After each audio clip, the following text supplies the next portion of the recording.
कोई नहीं।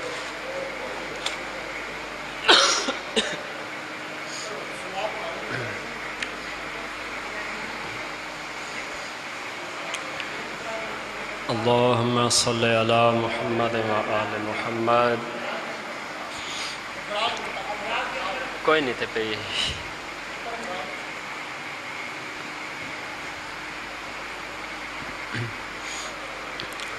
اللهم صل على محمد وآل محمد।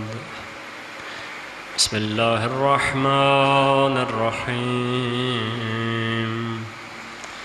عن جابر بن عبد الله الأنصاري عن فاطمة الزهراء عليها السلام بنت رسول الله صلى الله عليه وآله قال سمعت فاطمة أنها قالت دخل علي أبي رسول الله في بعض الأيام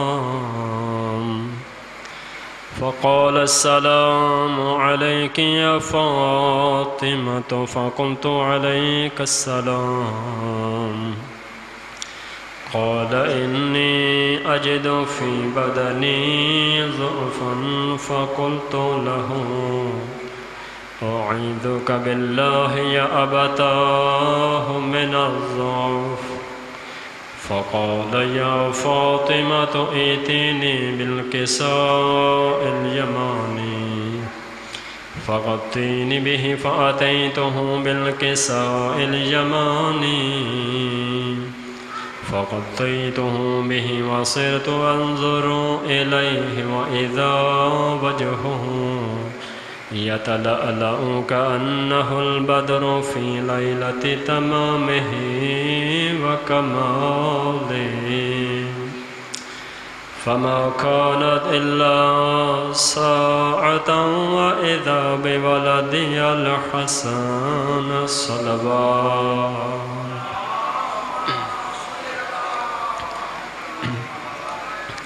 قد أقبل وقال السلام عليك يا أماه فقلت وعليك السلام يا قرة عيني وثمرة فؤادي. فقال يا أماه إني أشم عندك رائحة طيبة كأنها رائحة جدي رسول الله. فقلت نعم إن جدك تحت الكساء. فأقبل الحسن نحو الكساء وقال السلام عليك يا جدا.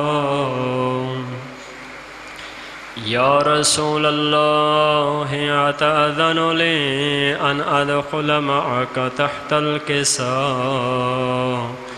فقال وعليك السلام يا ولدي ويا صاحب حوضي قد أذنت له. فدخل معه تحت الكساء فما كانت إلا ساعة وإذا بولدي الحسين الصلوات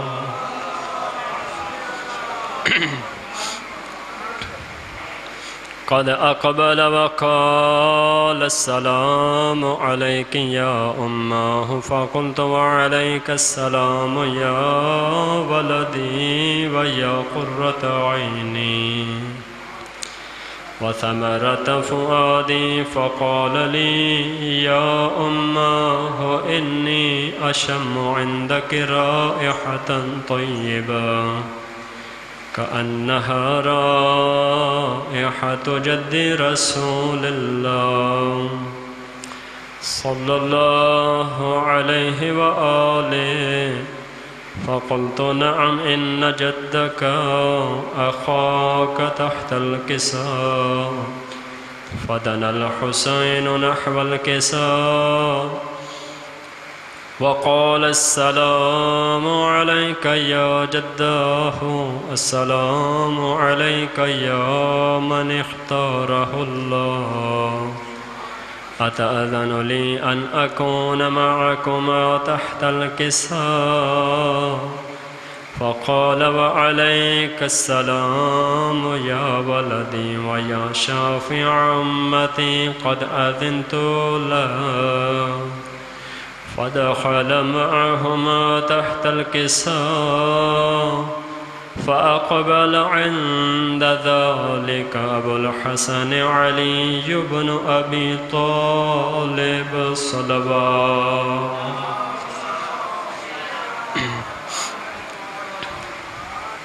وقال السلام عليك يا بنت رسول الله. فقلت وعليك السلام يا أبا الحسن ويا أمير المؤمنين. فقال يا فاطمة إني أشم عندك رائحة طيبة كأنها رائحة أخي وابن عمي رسول الله. فقلت نعم ها هو مع ولديك تحت الكساء. فأقبل علي نحو الكساء وقال السلام عليك يا رسول الله. أتأذن لي أن أكون معكم تحت الكساء؟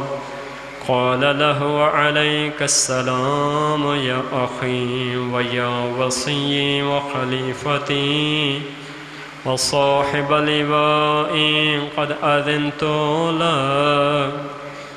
فدخل علي تحت الكساء ثم أتيت نحو الكساء وقلت والسلام عليك يا أبتاه يا رسول الله. أتأذن لي أن أكون معكم تحت الكساء؟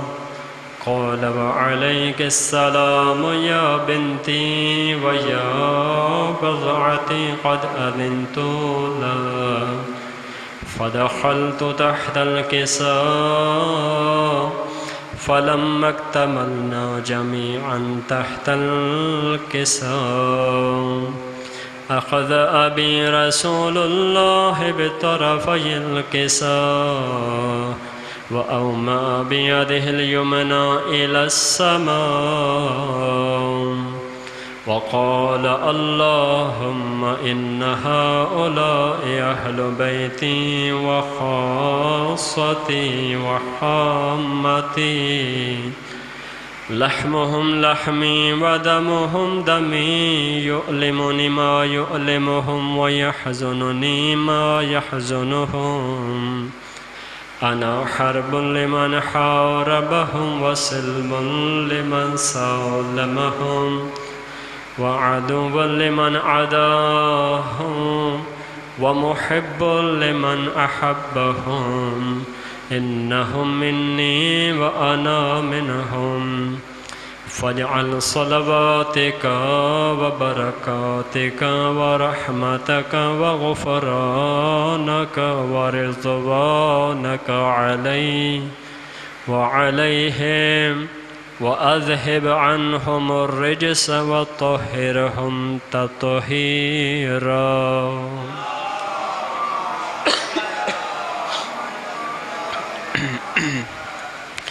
فقال الله عز وجل يا ملائكتي ويا سكان سماواتي إني ما خلقت سماء مبنيا ولا أرضا مدحية ولا قمرا منيرا ولا شمسا مضيئا ولا فلكا يدور ولا بحرا يجري ولا فلكا يسري إلا في محبة هؤلاء الخمسة الذين هم تحت الكساء. فقال الأمين جبرائيل يا رب ومن تحت الكساء؟ فقال عز وجل: هم أهل بيت النبوة ومعدن الرسالة، هم فاطمة وأبوها وبعلها وبنوها. فقال جبرائيل: يا ربي، أتأذن لي أن أهبط إلى الأرض لأكون معهم سادسا؟ فقال الله: نعم، قد أذنت لك. فهبط الأمين جبرائيل وقال: السلام عليك يا رسول الله العلي الأعلى. يقرئك السلام ويخصك بالتحية والإكرام ويقول لك: وعزتي وجلالي إني ما خلقت سماء مبنية ولا أرضا مدحية ولا قمرا منيرا ولا شمسا مضيئة ولا فلكا يدور ولا بحرا يجري ولا فلكا يسري إلا لأجلكم ومحبتكم، وقد أذن لي أن أدخل معكم، فهل تأذن لي يا رسول الله؟ فقال رسول الله: وعليك السلام يا أمين وحي الله، إنه نعم قد أذنت لك. فدخل جبرائيل معنا تحت الكساء فقال لأبي: إن الله قد أوحى إليكم يقول: إنما يريد الله ليذهب عنكم الرجس أهل البيت ويطهركم تطهيرا.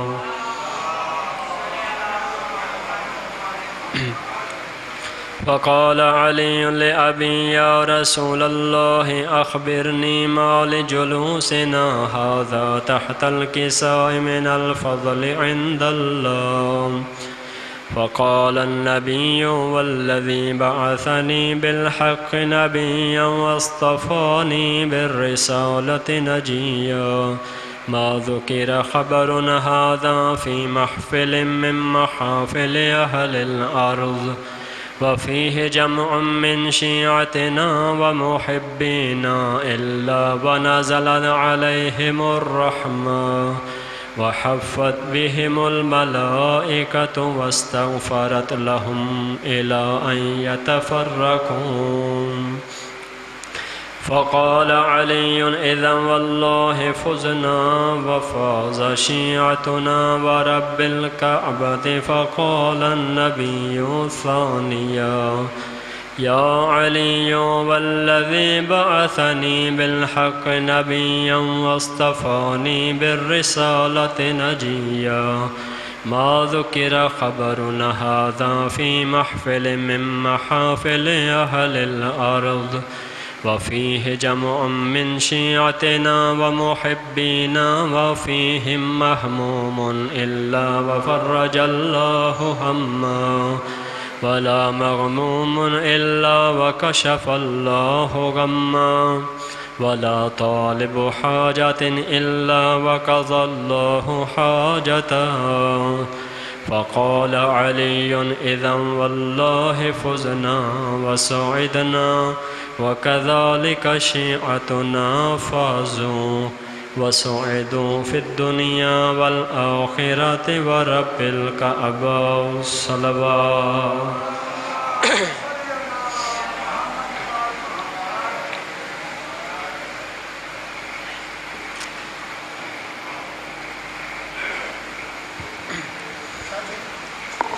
टाइम दसीगे बेटे, टाइम दसीगे, टाइम दसीगे। सीधा इमाम ज़माना फ़कत और फिर बैरुल मसाइब जनाब सैयद अदील रज़ा नकवी, फिर वासिफ मश्ती फ़कत मसाइब जनाब ग़ुलाम फ़रीद जाफ़र साहब, और फिर इंशाअल्लाह रियाज़ कुम्मी साहब और शहादत सानिया ज़ारा के लिए फ़कत इमाम ज़माना का कसीदा, ताकि इमाम ज़माना की बारगाह की हाज़िरी हो जाए।